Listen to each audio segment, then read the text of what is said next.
సంక్షేమము అభివృద్ధి అనేవి జోడెడ్ల బండ్ల లాంటివి. కాంగ్రెస్ పార్టీ ఎప్పుడు కూడా అద్భుతాలు సృష్టిస్తూ ఉంటది. అది ప్రజాపాలనలో నిజమైంది అనుకోవాలి. 20 సంవత్సరాలుగా ఎదురు చూస్తున్నటువంటి ఆశ, ఇక్కడ ఉన్నటువంటి ప్రజల కోరిక మేరకు కాంగ్రెస్ ప్రభుత్వము ఈరోజు కొత్తగూడెం నియోజకవర్గాన్ని కార్పొరేషన్ గా ప్రకటించడం అనేది చాలా సంతోషించదగినటువంటి విషయము.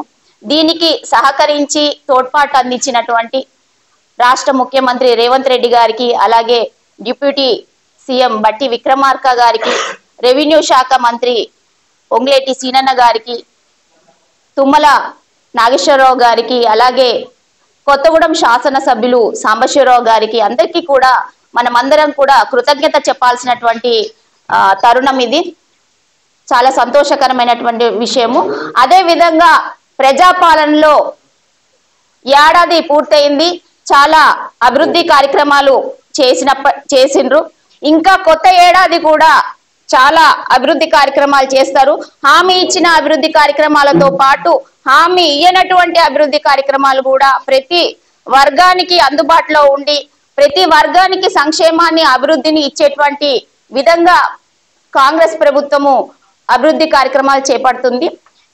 ఇది కాకుండా ప్రజలకు ప్లస్ కార్యకర్తలకు కాంగ్రెస్ పార్టీ కాంగ్రెస్ ప్రభుత్వానికి మధ్యలో ఎక్కడ కూడా గ్యాప్ ఇవ్వకుండా, ఎక్కడ కూడా అరెమరికలు లేకుండా, అంటే బ్యాలెన్స్ చేసుకుంటూ ప్రజలకు కార్యకర్తలకు పార్టీ ప్రభుత్వం అవినాభావ సంబంధంతోని కింది స్థాయి కార్యకర్తల దగ్గర నుంచి కూడా పై స్థాయి లీడర్ల వరకు కూడా ఎక్కడా కూడా సఖ్యత లోపించకుండా చూసుకోవాల్సినటువంటి బాధ్యత ప్రతి ఒక్క కార్యకర్తకు ప్రతి ఒక్క లీడర్కు ఉంది.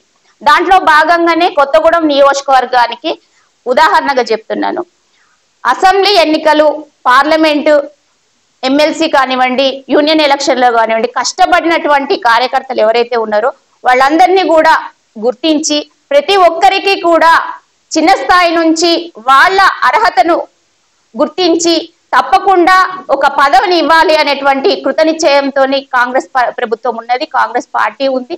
కాబట్టి అందులో భాగంగానే ఈరోజు టెలికాం రంగంకి సంబంధించి ఇక్కడ కనకరాజు గారికి డైరెక్టర్ గా నియామకం ఇవ్వడం జరిగింది. అదే విధంగా ఆర్టీఐ కి సంబంధించి జోషికి కూడా పదవి ఇవ్వడం జరిగింది.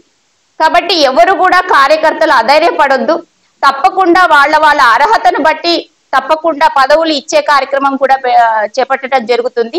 ప్రజలకు ఎంత చేరువగా కాంగ్రెస్ ప్రభుత్వం ఉంటుందో కార్యకర్తలకు కూడా కాంగ్రెస్ పార్టీ అంత చేరువగానే ఉంటుంది అని చెప్పడానికి ఈ ప్రెస్ మీట్ ఏర్పాటు చేయడం జరిగింది.